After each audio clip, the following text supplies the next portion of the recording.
another band. Ooh, you know what? Sorry, I saw No Antics apply, and I sent them the link. Beautiful. Yeah. Beautiful. Yeah, I wrote about the People's Pride in the newsletter last week. I do the newsletter every other week. So, that makes sense. But I guess, hey, we can talk about that too. So is it a St. Louis Magazine event? No, it's not, actually. So it's its own event.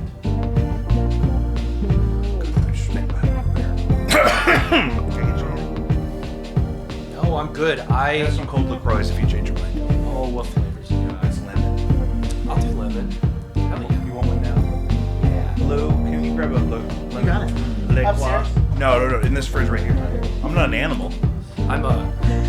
I am most definitely a LaCroix drinker, and I try I like all the flavors of the rainbow. Yeah, lemon's way up there for me. I never sneeze at the lime. The loop's not on, is it? Is there a cycle illuminated in blue? It's about to end. But is it blue or is it gray? Are you talking about on here? Yeah. It's blue. Okay, so hit that cycle button at the bottom that's also blue because we want to turn the cycle off. Is there a blue bar above the stems? With like down arrows? It must not be. Are we just recording? Yeah, we're just recording. Okay. All right. He said. Go on without him. Yeah. Totally understandable. We're doing so. There's so much. He's friends with Shane Presley, so we're doing that on Saturday. Yeah. So he's like, we'll do that.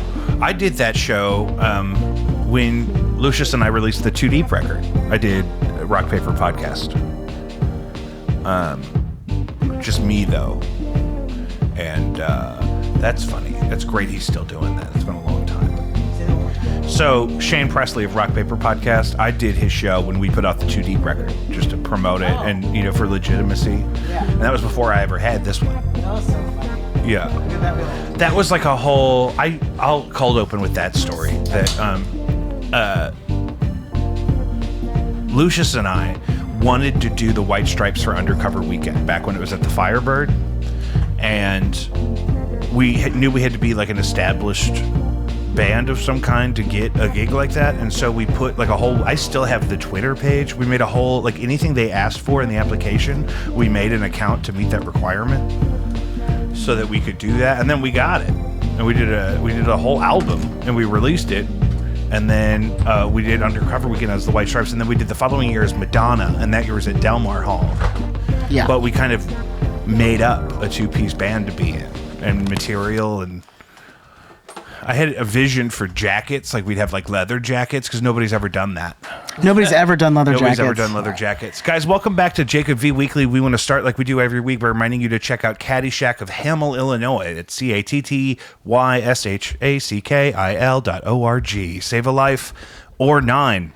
The only way to save us and contribute to this show financially is patreon.com/JacobV. We just dropped the Taylor Gunner interview. That was a lot of fun. If you haven't watched that, NSFW.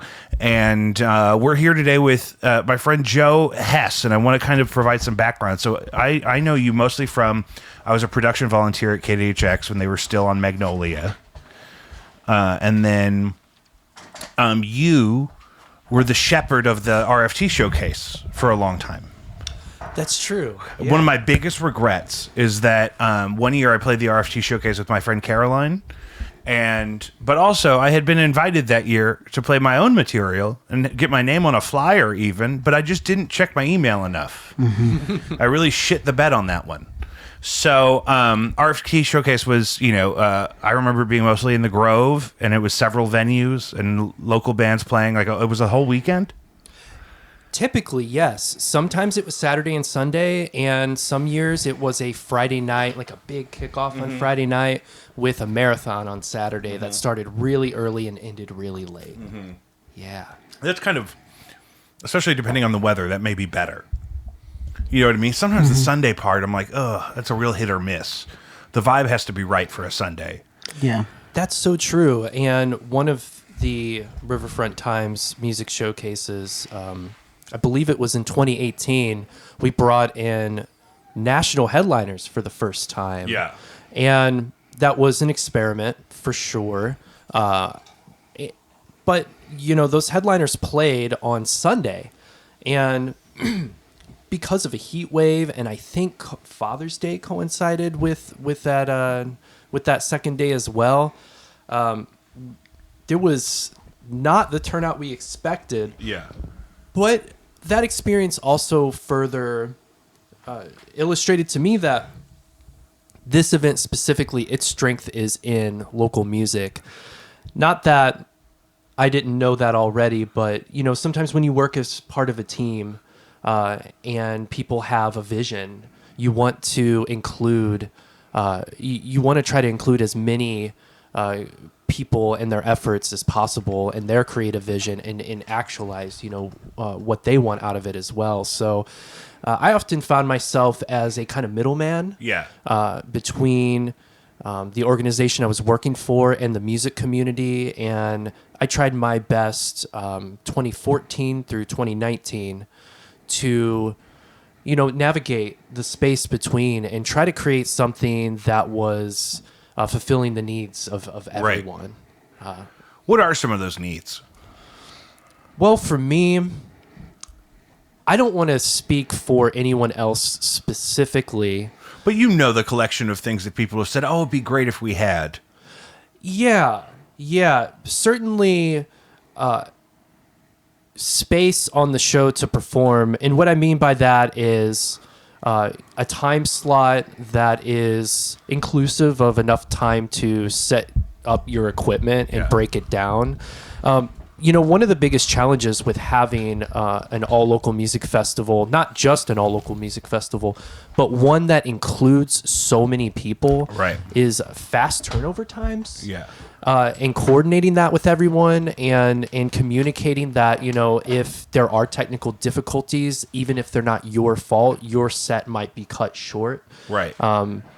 But, as far as artists being compensated, that's not going to change. If your set is cut short, you're still being paid. Right. And there were, even cases of performers who were booked outside and, a spot thunderstorm rolled through and, their slots had to be canceled or we moved them inside. But, at the end of the day, I think what people really want is the reassurance that the person who is booking their bands in promoting their work knows what they're doing. And what I mean by that is the first time I played a Riverfront Times showcase, long before I ever worked on it, I was playing in a noise rock band. And we were booked, I want to say this was 2010, and the event was on Washington Avenue. Yeah. And it was in a lot of restaurants. A lot of restaurants were participating. And there was not communication between the organizers back then and the participating businesses about the genres of music and how loud bands were going to be. Yeah. So I was in a situation, not just once, but another year that I performed in 2012, where we were asked to either stop, immediately, or in one case, we had an amp just unplugged from the wall. Great. Those are good for amps, guys. If you notice somebody's got an amp, especially if it's real loud, walk up to it and just unplug it. That's like some of the old ladies I work with. If their computer's doing something weird, they're like, "Let me just shut it down," and they just close it. And I'm like,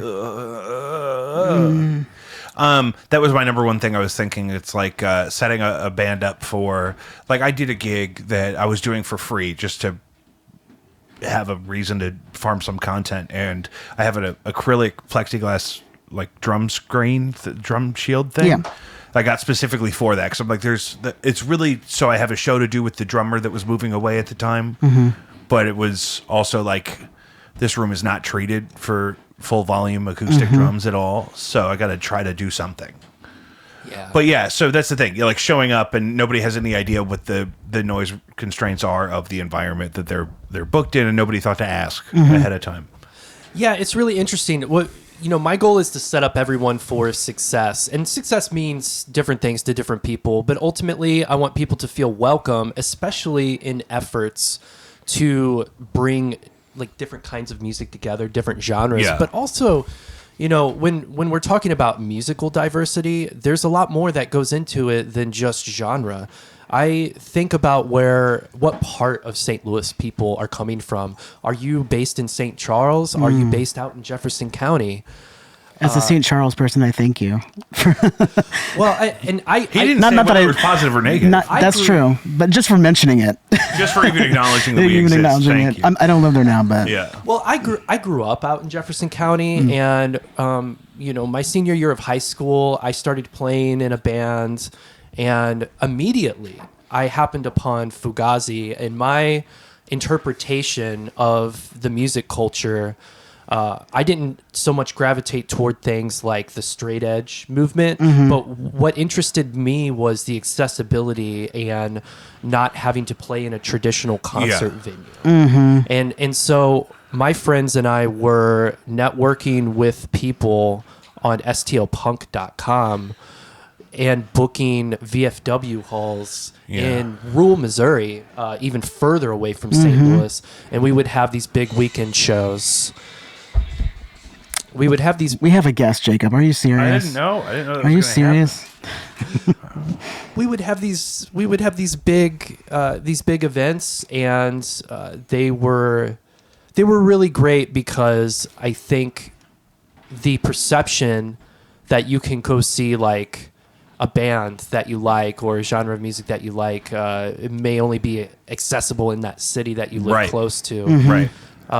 That was something that, living 45 minutes outside of the city, that was something that we fought against. And you could go do a gig in the city, but you're not going to, all your friends, you can't expect all 30, 40, 50 of your friends to make the trip all the way out there for, Sure. you know what I mean? Or 200 of them. Especially with us back then in our age ranges, like most of our friend group still wasn't driving yet. So to coordinate, carpools, it's interesting, right? Like I think sometimes the perception is that St. Louis is this dangerous city. So even when we did play shows, back then for us, it was the Limp Arts Center. Oh my God. I just walked past that the other day. Yeah. Does he not do events there anymore? Not No. very often. Occasionally, they will pop up with an event here or there. I have noticed on my way to Off-Broadway that the lights are on. Yeah. many He lives nights. in that building. Many nights the lights are on. And I have to shout out that place, going from booking these shows in VFW halls, in deep Missouri, my next step was putting together shows at Limp Arts Center for Yeah. a short time. Yeah. And that's kind of part of my relationship with the Heavy Anchors. It was kind of the first place that ever let me put a whole show together. I was like 20. They didn't know that, but they had just opened. And, I was like, I have a couple bands and I kind of want to put a show together. And it was the first place to ever let me do that, which is, how I was kind of preferred to do it and kind of, know everything ahead of time. Partly for that production reason of, you know what I mean? I want to know what I'm getting everybody into. Like, I know if I book Wax Fruit, they're going to bring their own PA speakers and they're going to use them. You know what I mean? Yeah. So, I set them up for success that way. I hope they're still around. So the reason we're here... Shout out to Dom and Michaela. Yeah, I love Wax Fruit. I played at their old house in Columbia, 10 plus years ago. I have a long history of partying with Dom. Yeah. The first time I hung out with Dom was probably, only a year or two after I started playing music at all. Yeah. So Yeah, they're one Lot of my of love. favorites. They also, who loves them? My 70-year-old stepdad. Nice. He thought they were great. And so the reason we're here is Free for All, a music festival. not a festival. Okay, that was the thing. They called it a music festival in the thing I read today. I know, and that's great. That's an interpretation Yeah. for sure. We're looking at it as a music showcase. I think a festival a lot more goes into a festival Than the music and the production and the Yeah. There's games. There's a water station. And I would say that the Music at the Intersection Festival and Conference happening 1 week later is something that is emblematic of what a festival should be, what a music-based festival should be. What we're doing is different in that it is focused purely on the musical performances. Yeah. And so, maybe some people can look at the word showcase as corny. I did at one point in time. I felt like using showcase was corny, but I'm embracing it now because there aren't a lot of options in St. Louis for local musicians to actually show their work to a potentially new audience. Yeah. And I think it's important to frame this as a showcase because we do concerts. I'm in bands, you're in bands. We do concerts all year long. And we sometimes do events that are called music festivals as well. And I'm not looking to move into that territory and take away from anything that currently exists in St. Louis. I want people to look at this a little differently in terms of we are trying to establish a new and exciting endeavor that I hope is a consistent event that people can look forward to every year. And by calling it a showcase, I think we're reframing it and we're putting it in its own class. We are focusing really specifically on the local musicians. And it's important to me that we're including musicians from all different levels. And what I mean by that is maybe some people you're going to see at Free For All only play a couple times a year. Right.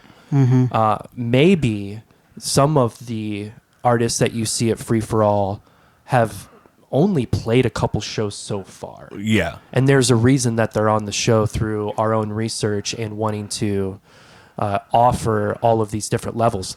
Some people who will be performing on the show will also be those individuals who are professionals, who have toured, who have maybe toured outside the country even.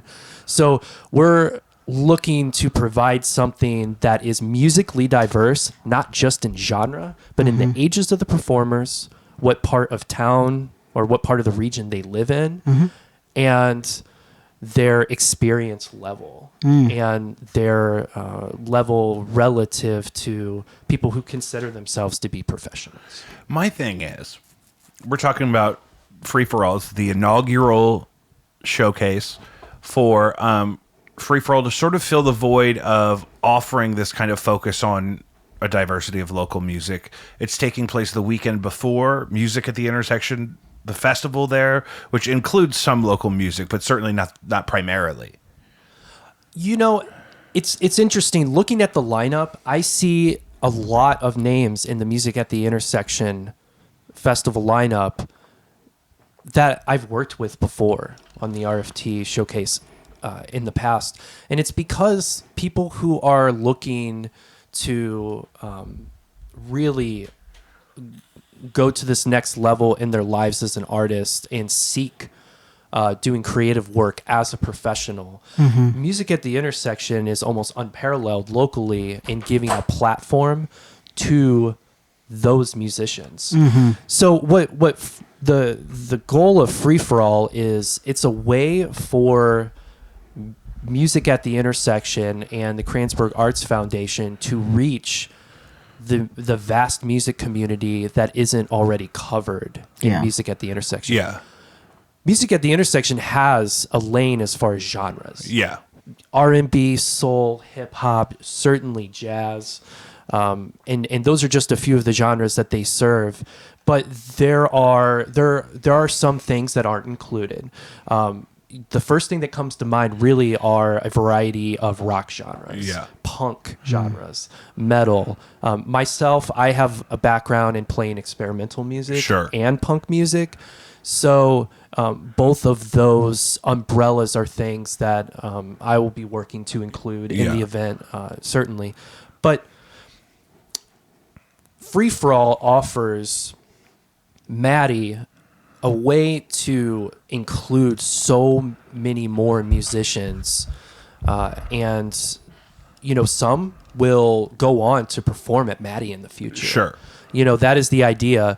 And certainly if we create something that resonates with the St. Louis region and we bring out an excited audience that's large, that's mobilized, and people agree with me that we need a local music holiday here in St. Louis, something that is not competing with other music events, something that's not considered a music festival. What I want people to think of is, I think about Cinco de Mayo on Cherokee Street. Right. I think about Mardi Gras in Soulard, and what I would like is Free For All in Midtown. Yeah. I want to create this yearly thing that we can count on, that we can all look forward to, no matter who's playing that particular year. Yeah, because it's more about the experience of the variety than it is about seeing any one act. Let me ask you a question, if you don't mind.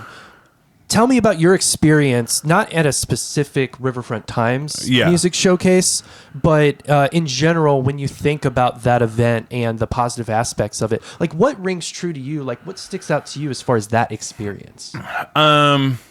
Well, I was always excited to see who I knew that would be included, just because it felt like, oh, that's a really good opportunity for them. Like, when I was first starting out, the people I really looked up to were like Ellen the Felon, and like Susie Q, I thought was really cool. Jen Malzone. Oh yeah, Jen Malzone. And so, like, anything, any of those, like, people that I thought were cooler than me, if they were included in that, I was like, oh, that's sweet. It made me want to go. And then I also went because I was like, okay, so I'll go and I'll pay or whatever to see the 3 or 4 people that I want to support. But then because I'm down there to do that, I'm going to see some stuff that's kind of magical and surprising. And I always like the kind of out of place element of, when I played with Caroline, we played at I guess it's Pie Guy now. I don't know if it was that then. It was definitely a pizza place. It was Gezellig. See? And owned by an individual who used to run the demo in that same space. And I worked with them through the transitions, and he was still very interested in having us in after he had converted the space into a bottle shop. Yeah. Which was very cool. I have so many fond memories of working with business owners. The small businesses, yeah. Yeah, in the Grove. Not just Atomic and when the Ready Room was there, but all of the other spots that allowed us to bring a PA in and transform their space. By the end, I was having individual meetings with the managers and business owners of these places to make sure that the artists that I was booking were tailored to the space. But also when I had my own agendas, and absolutely, I will admit, I have creative ideas that I've tried to inject in these events in the past. And one of them was, crazy performance art. Where the performer had to lay out a bunch of plastic on the ground because he was going to be using fluids. And that's what I'm talking about. Because the kids watching this will understand what the fuck is up, Denny's. That meme or that moment of the punk band or the hardcore band playing inside of a Denny's, right? But when I was in my early 20s, especially, things like Record Store Day, especially at like A-Pop Records or RFT Showcase or Undercover Weekend or like destination kind of often multi-day music experiences like that, that's where I saw those moments in real life where, you see a punk band in a diner or in a boutique, like a fashion store that really has nothing going on in the middle of a Sunday anyway. And so, let's move some stuff and put the band in here for that reason. Lo-Fi Cherokee was like that. Lo-Fi Cherokee almost killed my poor wife, though, because the band's performing like a tiny set, if even a whole set and not just one song, in a space, and they're shooting video, and then you have to run down the street to the next place. And that was a little chaotic for my wife. So the appeal to me was an excuse to network, but also the opportunity to discover things on accident. Absolutely. I performed Lo-Fi Cherokee in 2015 With who? Hard Body Oh, yeah. I might have been there. in a small sandwich shop, Elaine's. It was such a great experience. Elaine's is still around. Shout out to Elaine's. I had that the other day. One time I went into Elaine's and they recognized me and I got it for free. Are you serious? That's incredible.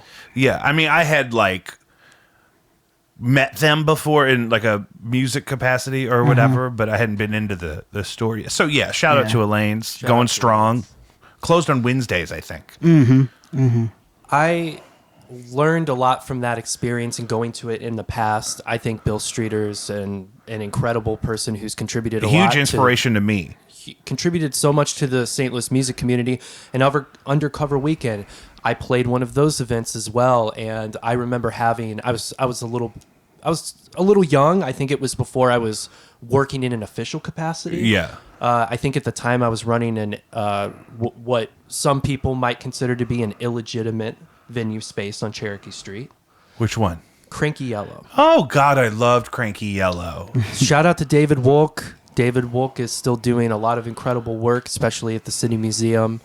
Cranky Yellow was like if you had 16 square feet of Portland that you just crammed into Cherokee. Like that was the vibe I remember. So true, and it was no surprise to me that building became a music venue after David left, and Blank Space, obviously did so many things for the community in the Blank time Space was great. that it was there. Again, shout out Cave. I learned a lot from Cave. I even had an online public argument with Cave on Facebook that I regret to this day, but also it taught me that there are so many moving parts when it comes to being in a position where you're providing space for people. And the amount of pressure that someone like him would be under, but all venue owners, really, anyone trying to establish something, there's an enormous amount of pressure that has nothing to do really with your bottom line and keeping the doors open. And so it is often thankless work. Yeah. And because everyone thinks you're getting rich or that you're the only one making money. And that, any problem that comes up is your problem. And yeah, I totally agree. Yeah. And he is somebody who sustained that space, regardless of the amount of money that was coming in from the outside. And that is an enormous sacrifice, and he did that for many years. And he's just one of many people. You also mentioned A-Pop Records. Shout out to R.I.P. Tiffany. This is turning into a in memoriam. Remember back when we were young and everything was cool? Tiffany Minks helped me out an enormous amount. I was doing a weekly show on KDHX from 2008 to 2019. And A-Pop Records, the amount of records that I bought from A-Pop and played on the radio show over the years, I mean, they really fueled the show in a lot of ways. And I had the privilege of performing there, for several record store days. Did you ever play in the basement? Many times. I have a couple 45s over there from a band that was called Joe Buck, I think. Or Jack Buck. Jack Buck, yeah. Shout out Dan Reuter, incredible engineer and drummer. One of them, the sleeve and the record are acrylic. And then the other one, the sleeve is like laser etched on wood. Yes, very unique. Right? Yeah, you don't just see that. People aren't just doing that. And I bought those at a show in the basement of A-Pop Records. That was it may have been their last show. Quite possibly. So you bring up all of these institutions that were around. Yeah. And I think it's important to note that many of the people who were involved in all of these endeavors, we're still here. Yeah. We're still here. And if anything, COVID created a situation where many of us were forced out of live music and into introspection. For me, I got into a lot of other hobbies, but I like also... What? I got into making electronic music. So I got into learning, I taught myself Ableton. Yeah. And I got into sequencers, drum machines, groove boxes. You have an OP1? synthesizers. I have an OP1 for sale. Is that yours? That's so funny. I had one and then I sold it but now I kind of want one. I don't know. I'm okay. You know me. You know me. So one of my main goals with Free For All is to create something that all of these people who dedicated huge chunks of their lives to making St. Louis a more vibrant place. I hope that this event is something that those individuals can look at and say, like, a little bit of what I did is in that, because it is. Yeah, because that's my thing, is that, like, as a person who hasn't given up on this whole thing, and, like, the reason I care about this, I don't have any interest in moving. My great-grandfather built the arch. Wow. And so... Not by himself. Not by himself. By himself with his two bare hands. There had to be people to put stuff on the crane and to, bolt it in the place when you put it up we know how arches are built. Yeah. I'm from St. Louis. I know we've how all done it at the Science Center. We built a little baby arch. And that is never not satisfying. I want to get one of those here. We should have a foam arch. Yeah. So my thing is, I've always been like, anytime there's a new trend in mainstream music, if it's tied to a place... like what Outkast did to Atlanta or what Nirvana did to Seattle or whoever did all those things or whatever. So my thing is like, well, eventually somebody other than Nelly is going to be from here. Somebody other than Tennessee Williams and Nelly. You know what I mean? And that I've always kind of coexisted in making music with a more mainstream day job of some kind anyway. And I meet some of the most interesting artists in St. Louis that way. People that are bartenders most of the time, or, they are just here for a few years because they're in school, but they, want to perform in the meantime or whatever. There's, people that have moved away and whatnot. So my thing is like, there's plenty of opportunities for cool things like that. Like the idea that you'd have to go move somewhere else. You know what I mean? It's heartbreaking to think that, but also I have so many friends that have moved to other cities such as Chicago, New York, LA, Philadelphia, and it's not always about the music. I think if it was about the music, maybe some of those individuals would still be here. Yeah. But for me, I feel a very similar way, but we can't wait for a savior. We can't wait for a musician with resources and notoriety, because it doesn't always trickle down to the other creative people in the city. No, Nelly's not even allowed in the city limits. He snuck over to Maryland Heights and they got him. Remember? They just got him. Was this last year?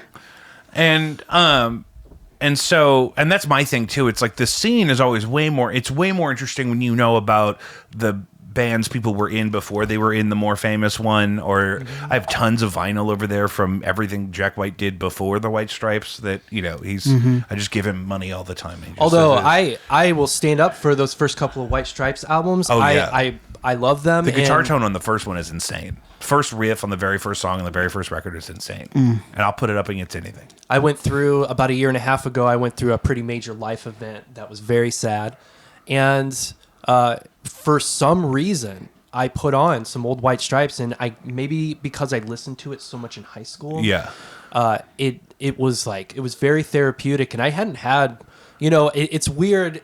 You might assume like if you're passionate about music or you're a musician that you've had, these experiences in your life where music has saved you, and I've always heard that from people. Yeah. And I'm not saying the White Stripes saved me, but I'm saying I had a real emotional response in a time in my life where I was vulnerable to music that maybe it really could have been any music that I just happened to also really be into during high school. Right. But I had this feeling of like this thing that's stirring within me. Yeah. The sadness that I'm experiencing is actually being calmed more so by putting on these albums that I listened to in my adolescence rather than, just smoking some weed. Yeah. Yeah. So both together is good. Yeah. Yeah. Both together is really nice. During quarantine, I was microdosing psilocybin for a little bit, and it made the music really good. The and that's the thing too. I think the White Stripes are so accessible because like it kind of spoke to your inner child in a way, and so then to do that from a nostalgic perspective has got to be somewhat therapeutic.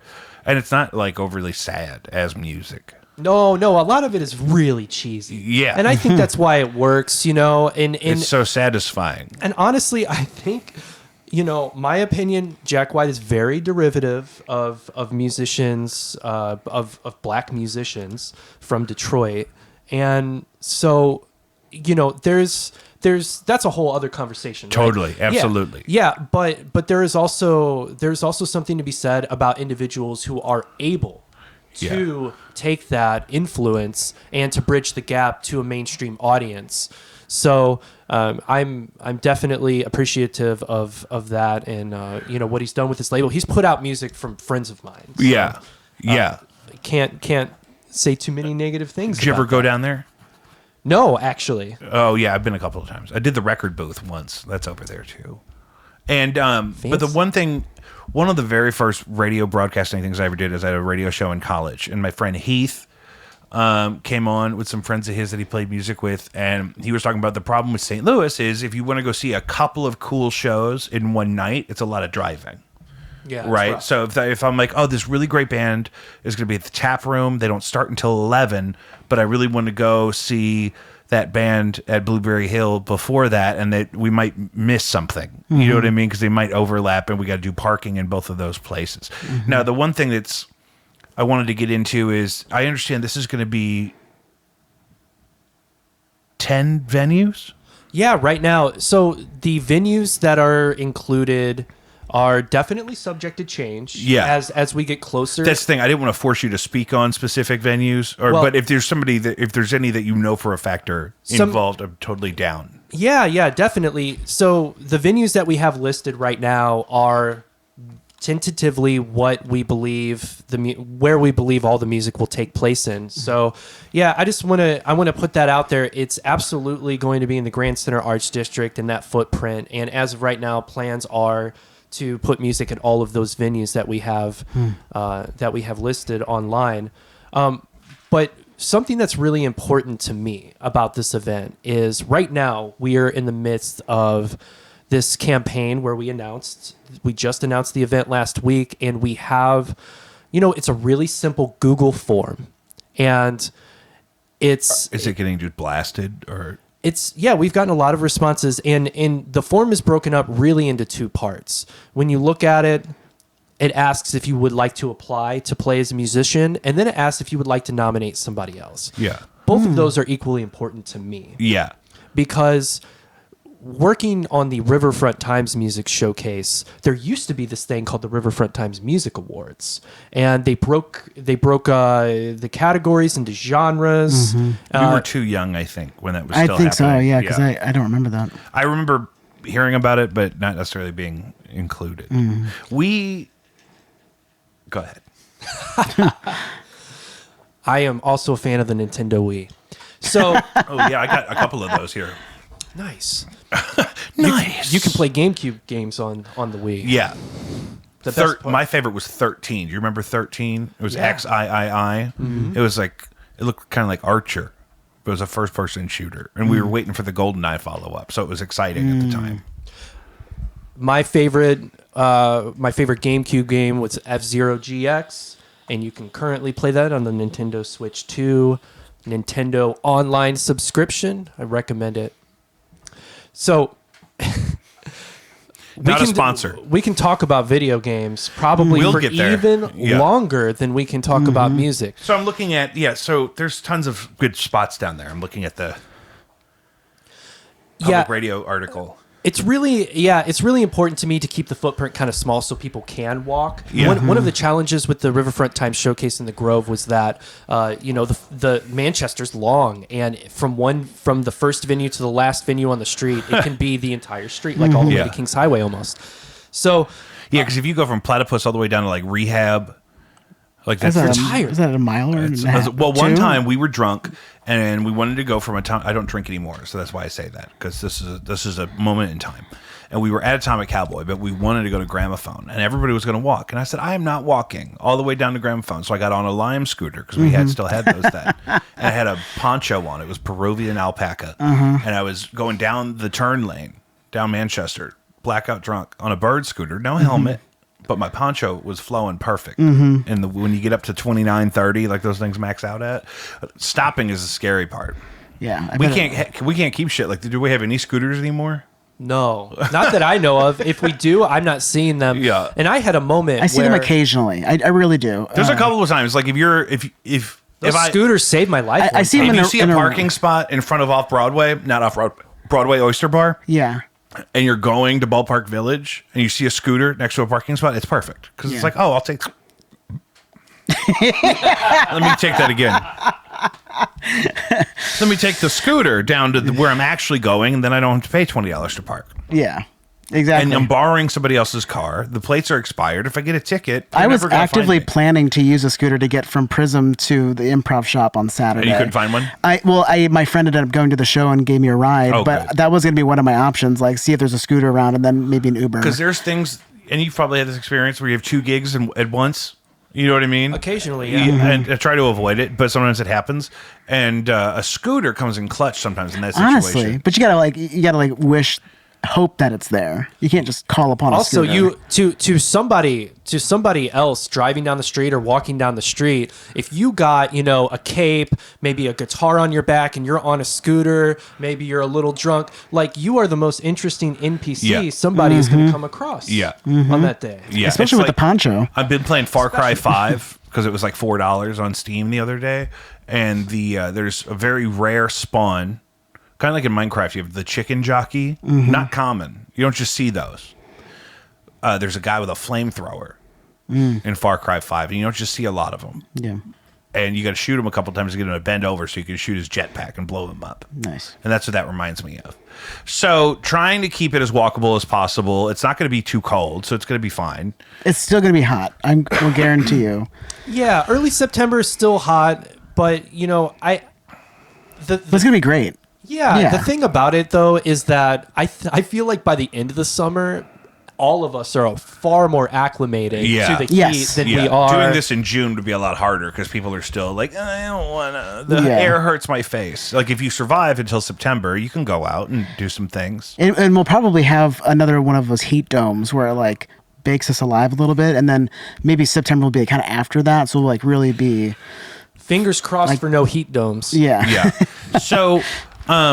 So there's a form that we're going to put in the show notes, of course, where bands can apply to perform, artists can apply to perform. Also, you could nominate somebody, which if you're looking at 1,000 applications and somebody that you're down between, you have 2 people that do very similar things. If somebody has a good nomination, that's going to push them over the finish line, I would imagine, versus if there's no nominations for a person that applied, right? So it's certainly not going to rule it out. There's research involved and whatnot, but just a call to action. Even if you don't want to play at Free For All, you could nominate somebody that you'd love to see there.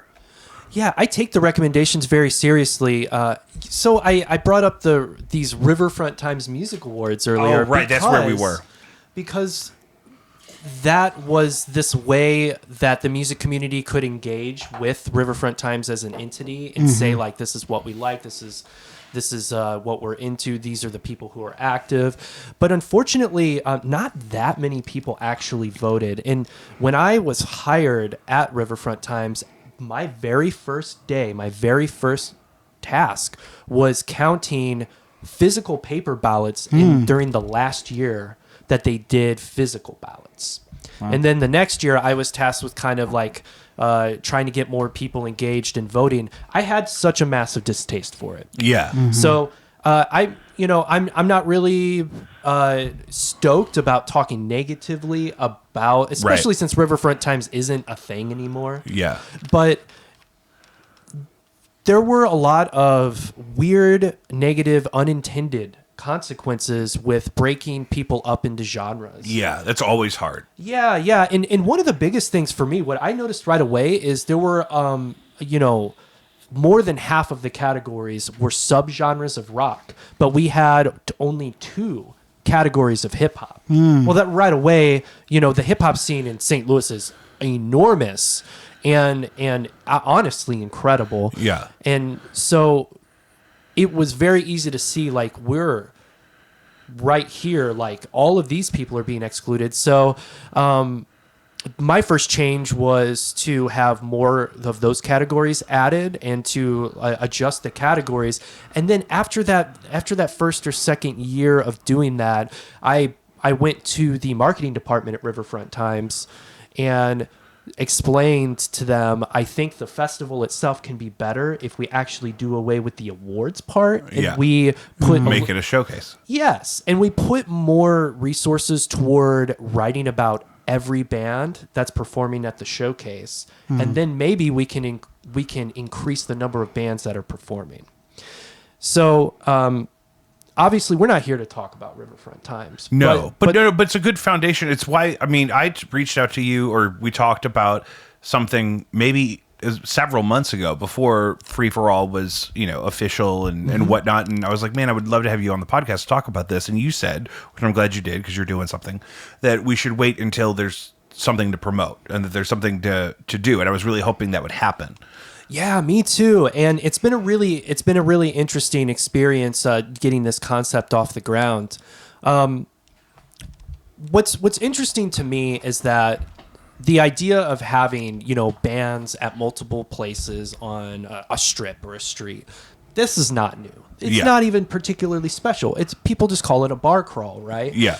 But, when you call something a bar crawl, the emphasis is on the alcohol sponsor for the event and, drink specials and things like that. As somebody who just has an allergy to alcohol, I don't really get to partake in that part. But also, just in general, the music part was always far more interesting to me. So my biggest contribution when I got involved with the event, first and foremost, I went to the marketing department and I said, I work here now and I've played your event 2 years, 2 separate years. Both of those years, my band was a winner of one of your categories. Yeah. And both of those years, we didn't get to finish our set. We were either unplugged or asked by the restaurant owner, please stop. and that's just the truth. And I said, I would really like to get involved. I don't even need to be paid. I want to contribute to this, and I have things that I think we should change about the event, and I'm willing to do the work if you give me a shot at it. And I think all my old colleagues there saw was free work. Yeah. So right. which I'm so thankful. You're the one that brought it up. Yeah. I said, hey. Yeah, and my girlfriend Mabel Suen, she was already working on the event. She started working for RFT about a year prior. So she was basically just given like a list of tasks. She wasn't given creative input whatsoever. So by doing that and coming in and getting a little bit of a platform to change the event a little bit. Mm-hmm. And with her too, with her experience having done basically all the logistics and communication the previous year, we worked on it together in 2014 with the marketing team, and then the Riverfront Times was sold the next year, and the new company laid most of us off, myself included. But then a couple weeks later, I got a call asking to do the Riverfront Times music showcase because they still wanted to have the event. Mm-hmm. It was maybe a month and a half out, but they basically had the Grove, businesses in the Grove already like reserved. Prepped. Yeah, prepped for doing that. And some of the old marketing team were not laid off. They were still there. And just a few members of the editorial staff were still around. So it wasn't like I was going into this totally new situation with new people, but they asked me like, okay, well, here's a really small budget. Here's a short amount of time. Here's the offer, take it or leave it. If you don't do it, we probably just won't even have it this year. Yeah. Mm-hmm. And I didn't have the best experience doing it the prior year, but I saw the ways that it could be improved. Yeah. And just the prospect of taking on a challenge like that with my experience level at the time, I was really deeply involved at KDHX, and I was a music writer for both Riverfront Times and St. Louis Magazine at that time.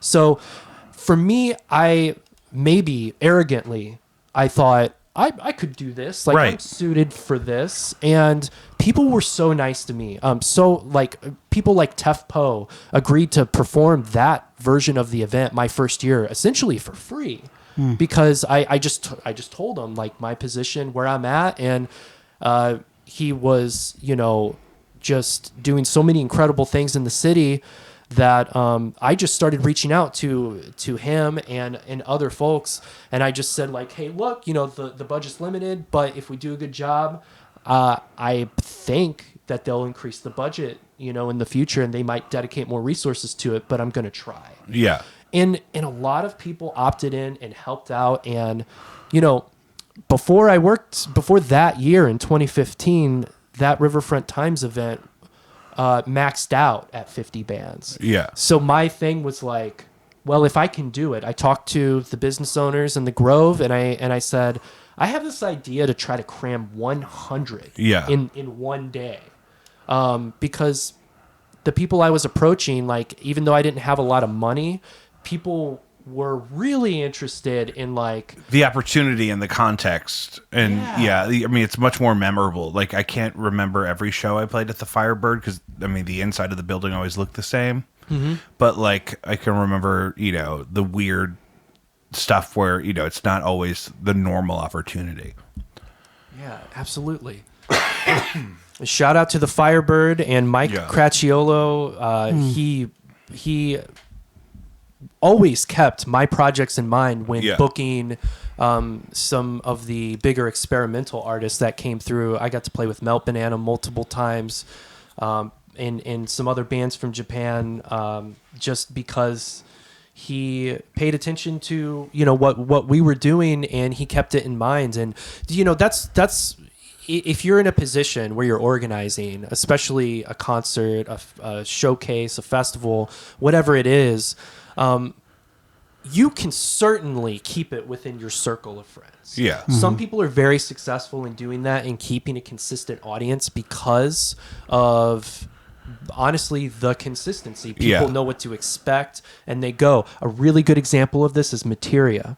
Yeah. Some of the folks who created Materia, I've been friends with for a while, and when they started that, I knew right away. I was like, this is a home run, because this is something that has always existed in St. Louis, but no one has been able to create an outlet and a platform that was suited for the community.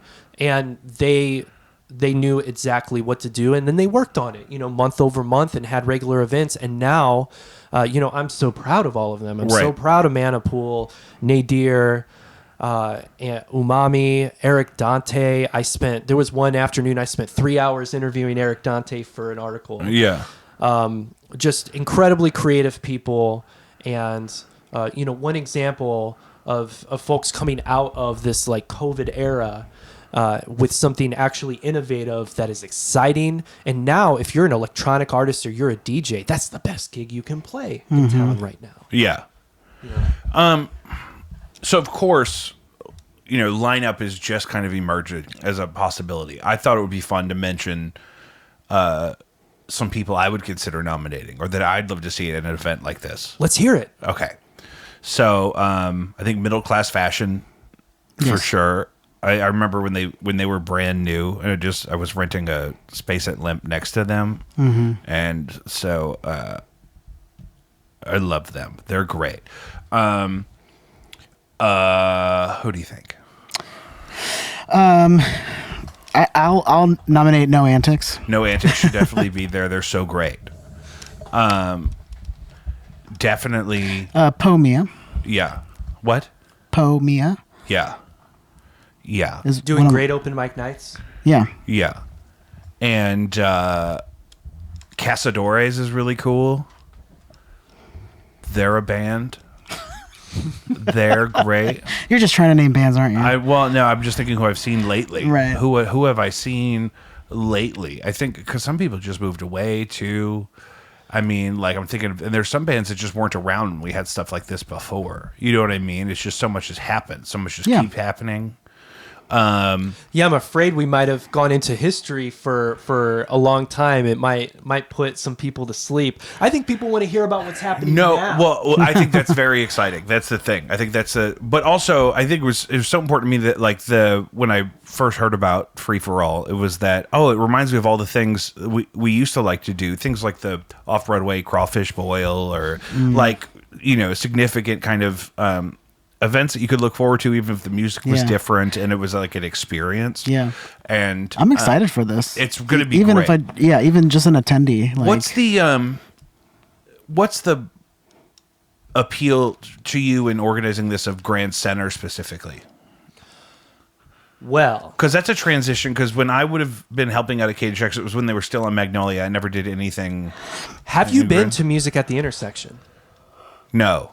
Okay, so the vibe at Music at the Intersection and the way that they are able to transform that area Yeah. into a vibrant festival grounds, it is unlike any of the other festivals in St. Louis. Yeah. cool. And to me, as far as creativity, ingenuity, and make no mistake, Maddie has been focused on local music Yeah. since its first year. I think a majority of the lineup either has ties to St. Louis or artists who are living and working in St. Louis. So for me, it was seeing what they've already done. And in seeing, reading, I read their mission statement. I read how they want to create this atmosphere in St. Louis and uplift musicians. The goal there is to take musicians who are operating maybe on this level, but they want to be more professional, or they want to break into the music industry in a significant way. They create a path for people that is unparalleled. No other festival in the city is dedicating so many resources and so much energy to doing just that.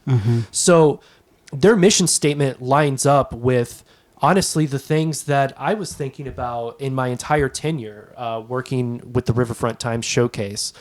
And I also worked on a few RFT events before the paper was sold in 2022.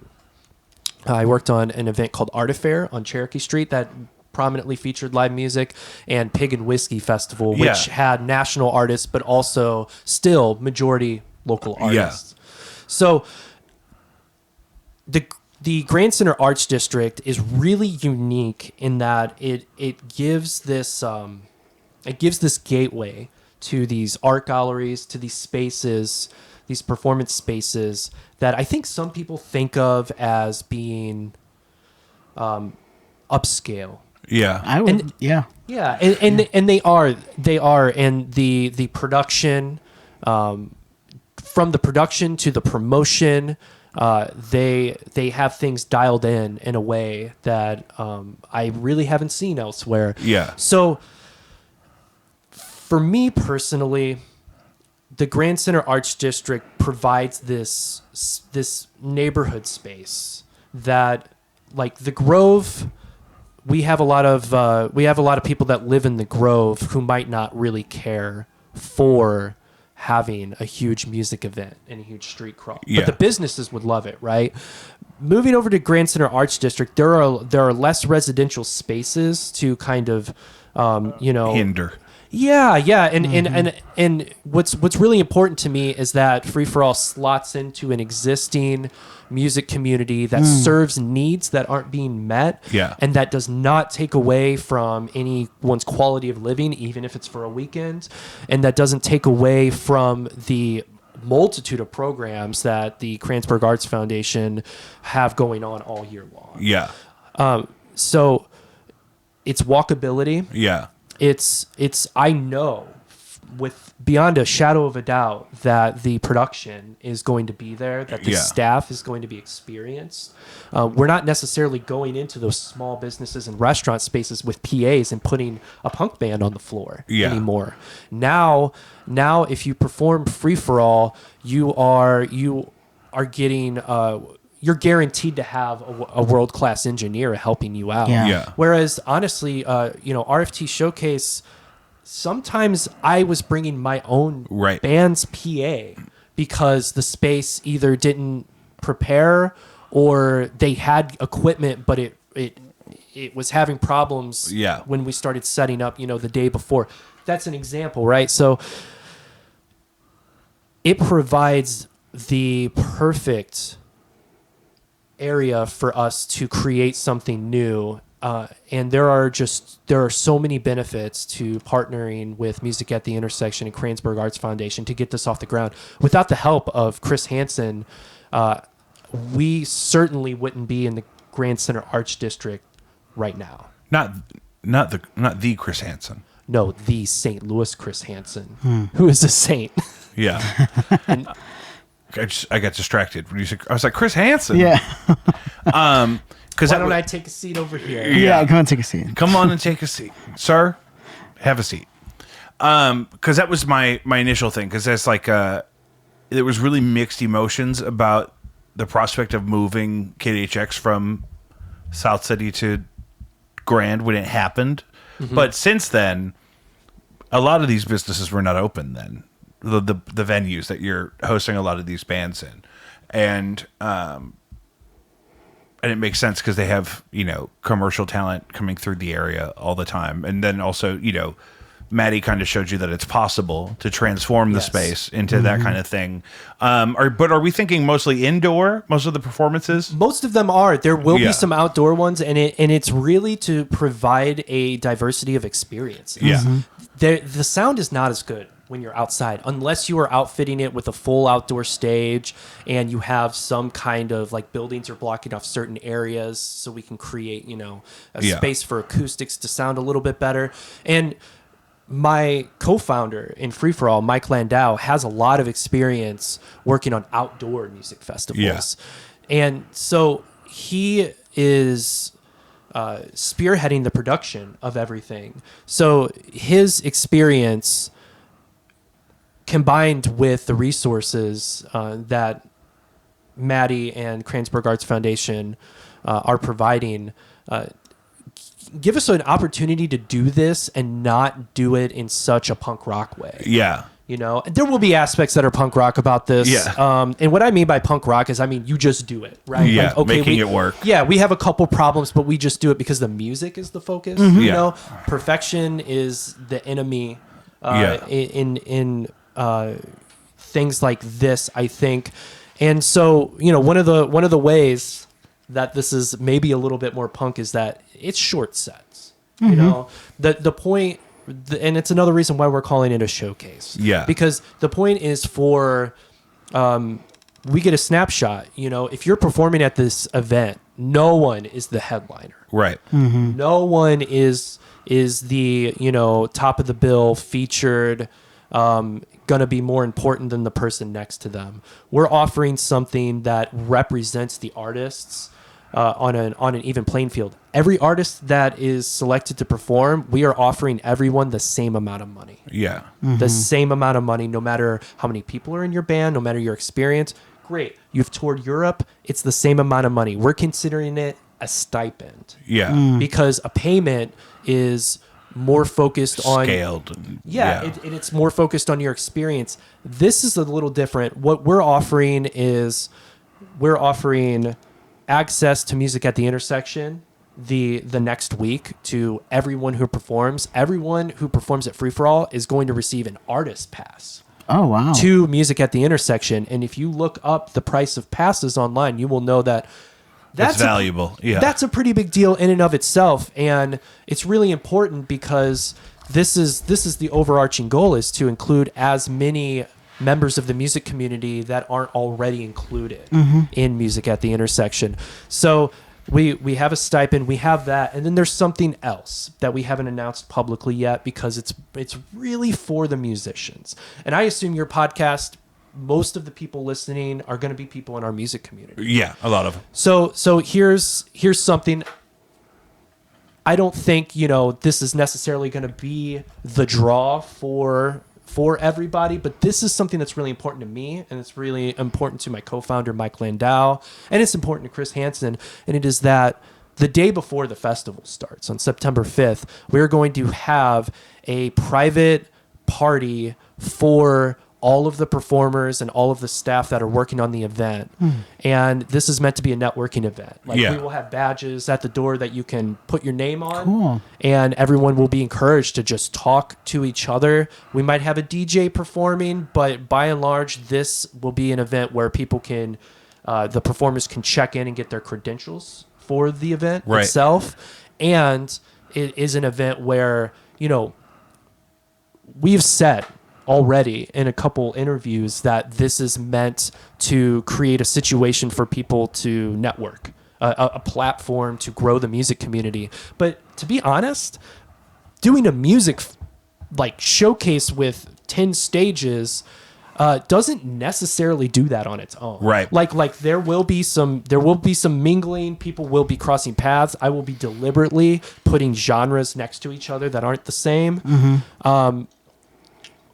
But we want to really push the idea that this is meant to create new connections. This is meant to create new opportunities for people.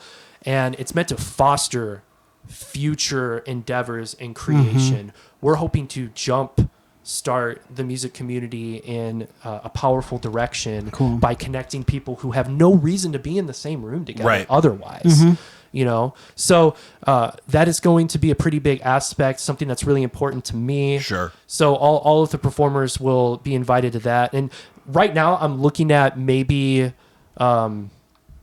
we might be able to invite people who aren't performing, but there is the question of capacity of that room. Sure. And if it gets too big, it maybe becomes hard for people to actually communicate and network. So I think for this first year, at least, it won't be a public event. It will be for the people involved. But I mean, with 100 performing acts, many of those having multiple members, this is something that should, I call it like a summit. Cool. And that's what I'm hoping to facilitate here, as well as the festival, or the Maddie Festival, and promoting that event as well. Because, to be honest, Free for All wouldn't be getting off the ground without music at the intersection. Right. Yeah, it's a huge part of the inspiration, but also kind of the infrastructure being in place that to transform and whatnot it's the part that I keep thinking about. No one else is primed to really invest in the music community in that way. Yeah. And it's already part of their mission statement. Sure. You could say in a way that I called them out on it. Yeah. What if we actually do that? The whole music community. Yeah. And the thing is, I think in many ways, for a lot of people, they already feel like that particular festival does cover that. But as a music writer and a musician myself, and talking to other people, I have talked to people who feel like by not having punk, for instance, they're leaving out a part of St. Louis's cultural identity.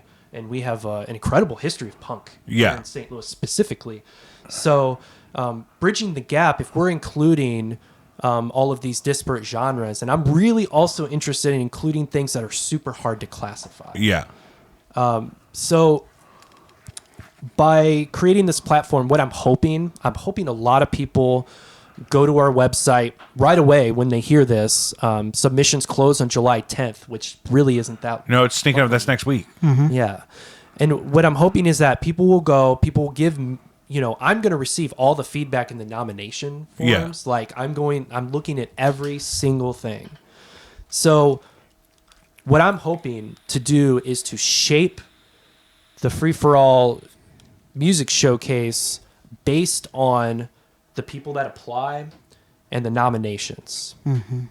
And through doing that, I think that we will end up with something that is incredibly musically diverse and that celebrates the larger landscape of the St. Louis region, as opposed to specializing in one thing. Yeah. Mm-hmm. Yeah, that was the thing. I mean, it was I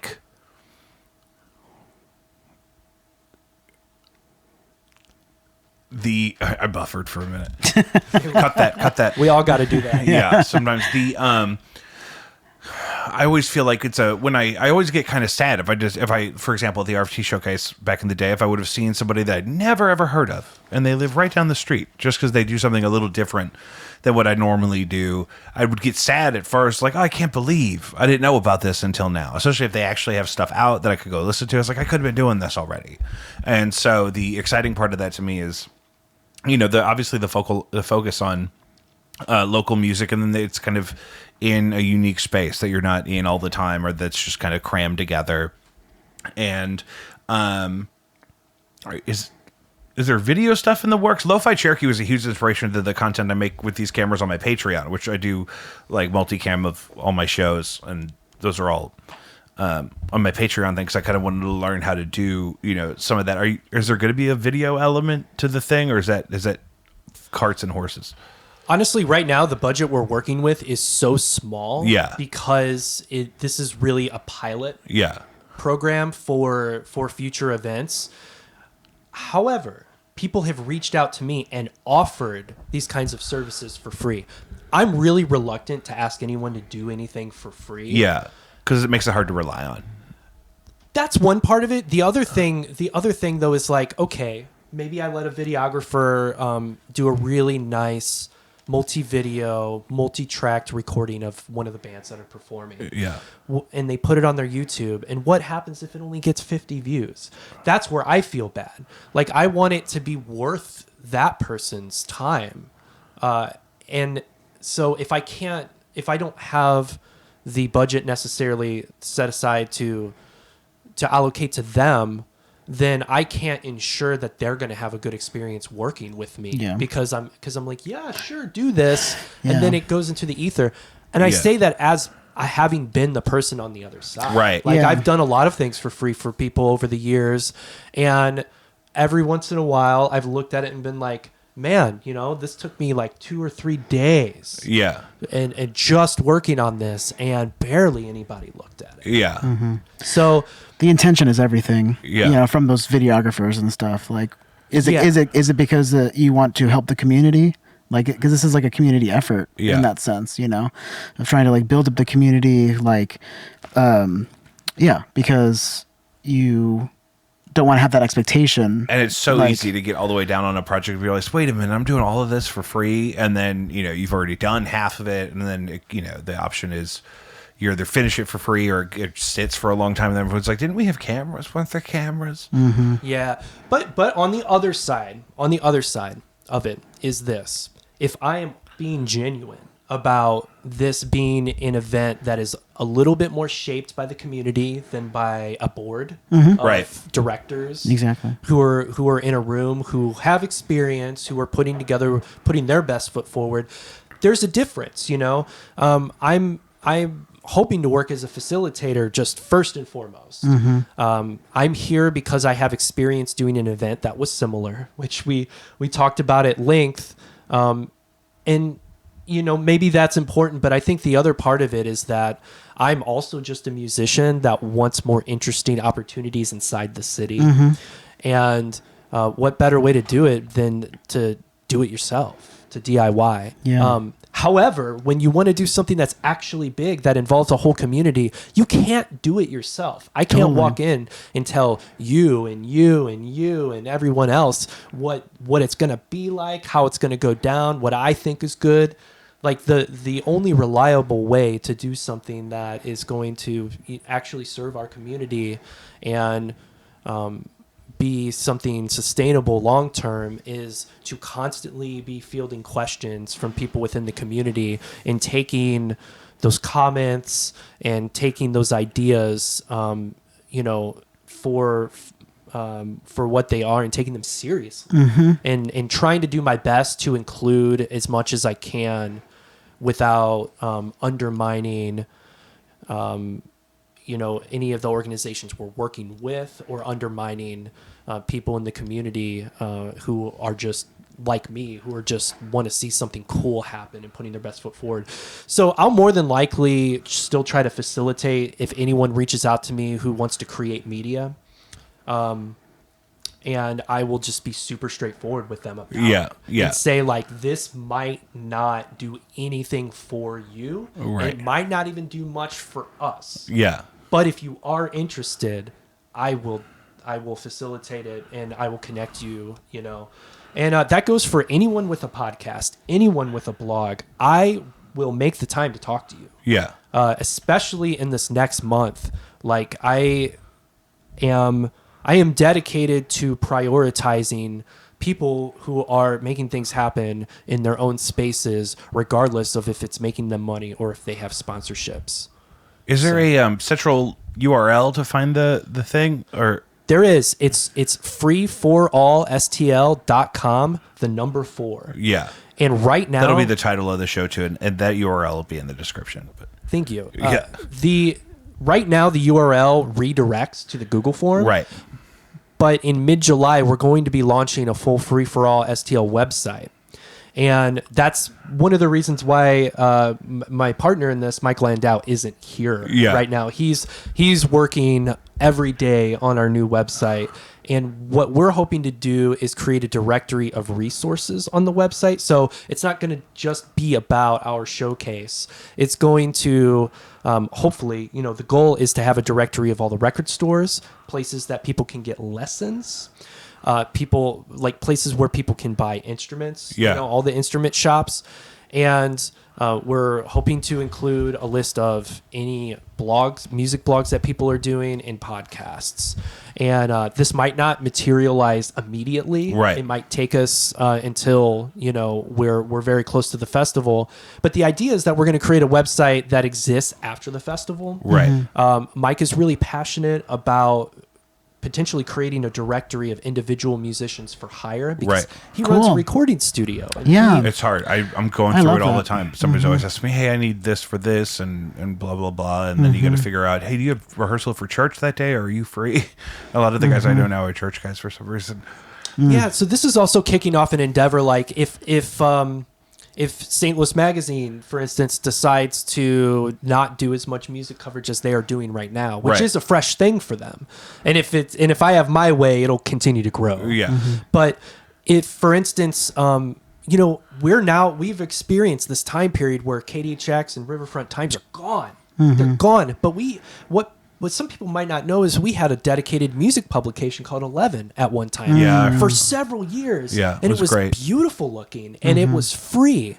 And so St. Louis used to have so many resources. So the idea is that we're going to create a website that is primed to become a resource for those times in St. Louis where the other opportunities aren't there for people. I hope. I have some crazy ideas about what we could do in the future that might not even be worth going into right now because they are still very fantasy based. Yeah. But that's the thing I want people to know is that immediately you can go and you can nominate an artist or apply to perform yourself at freeforall with the number 4 stl.com. You can also nominate an artist if you'd really love to see somebody there. The nominations would mean a lot to them if you know somebody would be interested and they're applying and you want to affirm that whole thing. And then also in the middle of July, that website's going to turn over with stuff that you can link with to participate further and learn more about where this goes. I think this is going to be a hugely positive thing. And that was kind of why I was so excited. I was excited about it before I knew you were doing it because I wanted you to do something like that. You know what I mean? That's why I'm here. Yeah. That's why I'm here. Honestly, sometimes when I was in the trenches of working on the Riverfront Times event, I was at odds with things that my employer wanted from me and things that I wanted for the event. And there were a lot of very sleepless nights. Yeah. Times where I was really stressed out. Well, it's hard to remember in that situation, too, that there are people looking forward to it and that it's worth it for them. And that because you don't know that until you either deliver or you disappoint them and then you see you know what I mean? And so when you're up all night trying to answer emails and trying to secure confirmations from people for different things and get an idea of the spaces and whatnot, it's easy to forget that there's people maybe that aren't even in bands anymore, just like, oh, wouldn't it be great if we had that and we went down and saw some stuff and see what was going on? And absolutely, yeah, that's the thing that makes me so excited about it. Yeah, when March 2020 rolled around and that year's RFT showcase was canceled, I was actually relieved because the previous year was such a success in so many ways that I felt like I don't know if I can make this any better. Right. In the Grove. But one of the ways that I thought we could improve it was by making it free. Yeah. And that was my pitch that year, and that pitch was rejected. And I was calling it free for all back then. Yeah. And what's really interesting is, as 2020 rolled on, 2021 came around, I was getting very comfortable not doing that work anymore. Yeah. And I stopped performing until last year, and not for any real negative reason. I play music for one of my part-time jobs. I work at Washington University in the Performing Arts Department, and I provide live music for a variety of modern dance classes during the semester. Oh, fun. And obviously with the federal cuts happening, I'm not sure how much longer that's going to last, but I've been there since 2016, and so I've had the privilege to work as a professional musician as well, on top of my work in local media and events. And so I'm looking at things from, multiple perspectives. And there was a time, just a couple years ago where I was like, I won't be doing events anymore. I'll get to live as a musician and do other work. Yeah. And then, of course, I got pulled back in 2022 to do a couple things. And that's where I met Mike Landau. Right. We started having conversations even back then, because he was like, "You're the guy that did the RFT Fest."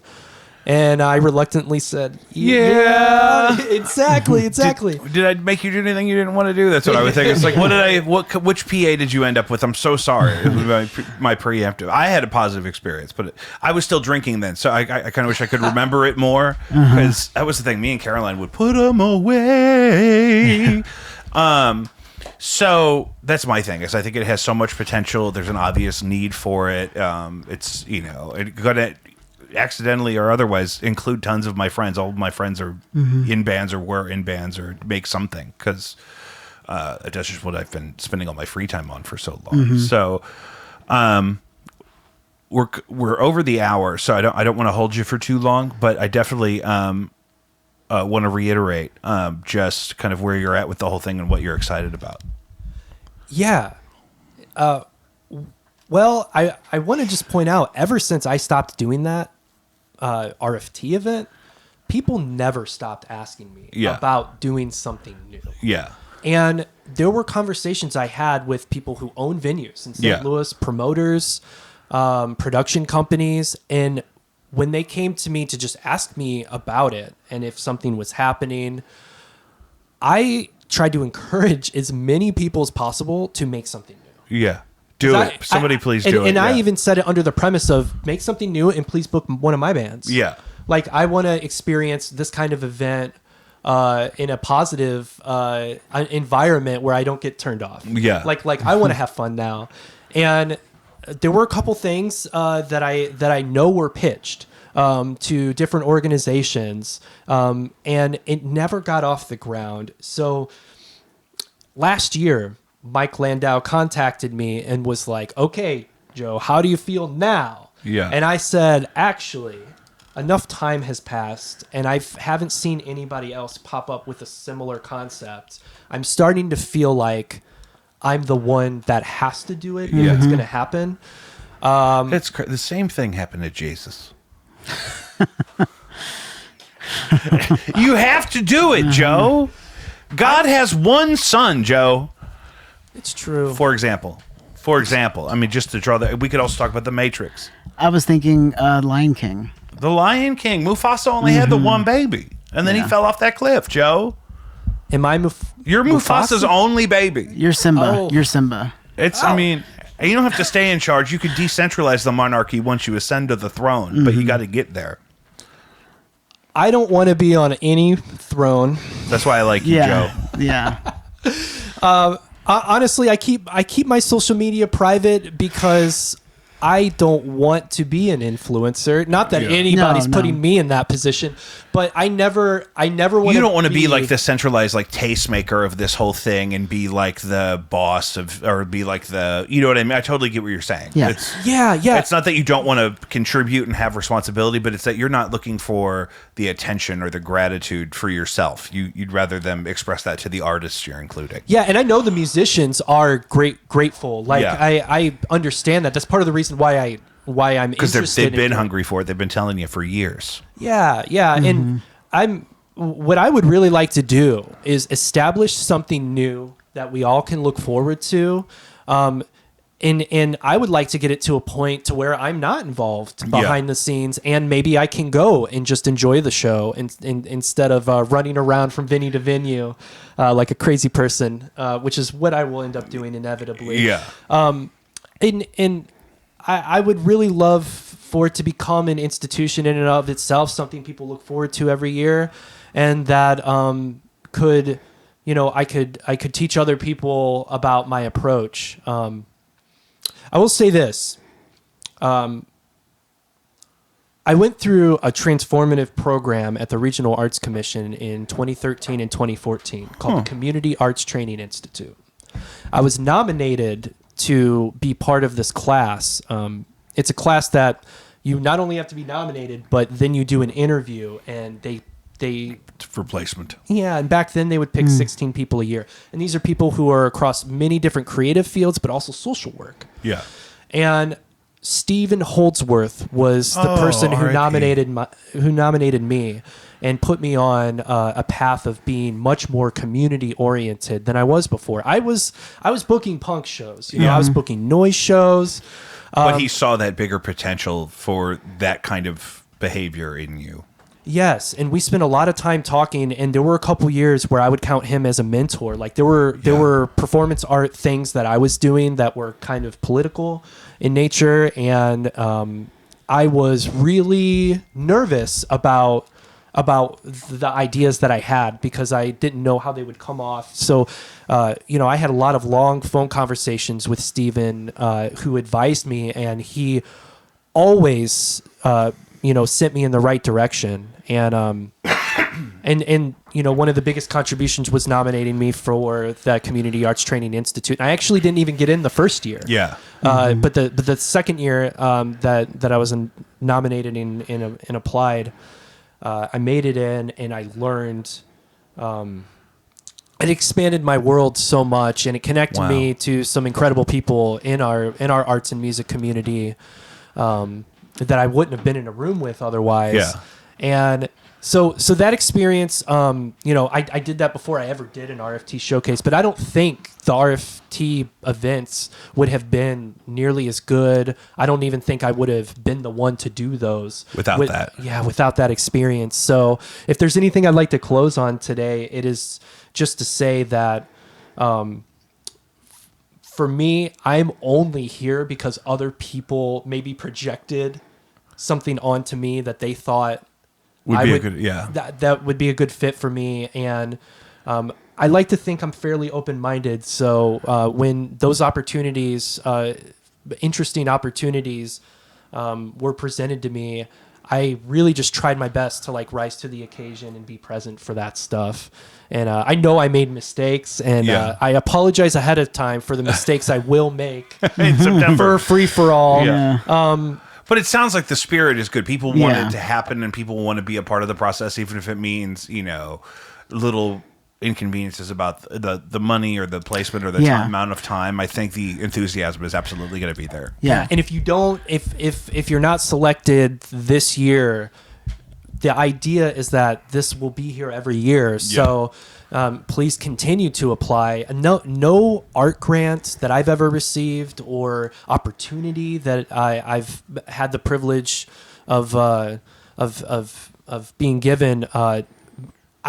It's never the first time for me. I always had to go back. Yeah. I always had to be humbled and be told no first, and go through that experience. Yeah, and it's like that with, if you're an author or if you're anything really, there's always going to be people like publishers will tell you all the time, especially over the last 30 years, that we can't put it out this year, but resubmit it because it has potential. We want it in the future.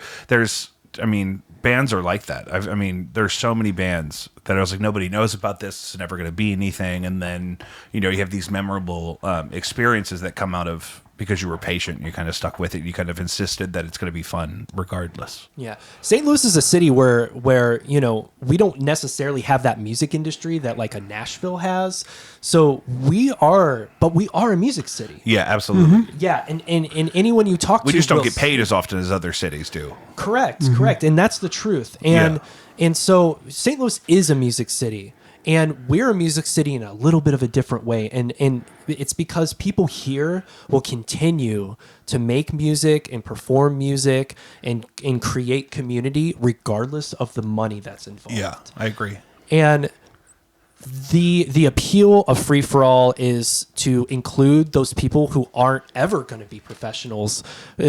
The people who don't even want to, like, oh, I don't want to perform at the pageant personally. Yeah. You know, I prefer do. smaller stages Yeah. For my own work. I agree. I mean, I would, like I mentioned earlier, I would totally every show rather be What the Fuck Is Up Denny's than be a nice theater and, like, you know, or something, you know, more prestigious. I would much rather, you know, hook the synth up in a pizza place, even if I have to, because of to make it memorable and to connect with the audience. And it's parts of it are less intimidating because it's not like white tablecloth type of environment, but it's also exciting because you're focusing on just the music in a more authentic way. I totally agree. Yeah, it's about working class musicians, and that doesn't mean musicians specifically who are working. It's about, you know, maybe you work 50 hours a week, you know, but you have a band with your friends and you do play out occasionally and you guys bring people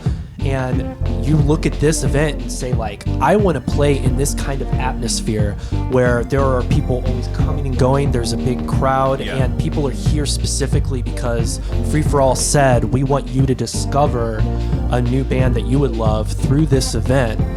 And we hope that that's the audience that this attracts. People who aren't going for a specific band. People who are like, wow, that's a crazy experience. Let's go. I love that. Free For All, the number 4, STL.com. It'll be in the show description. It'll probably be across the bottom here in a new font I'm trying. Stay tuned. It's going to be really great. You're going to see us there for sure, checking it out. So Free For All, STL.com. Joe, thank you so much for being so generous with your time. Thank you for inviting me. Oh my God, I'm so excited about the whole thing. I got to pee, and we're going to go. We'll see you next week.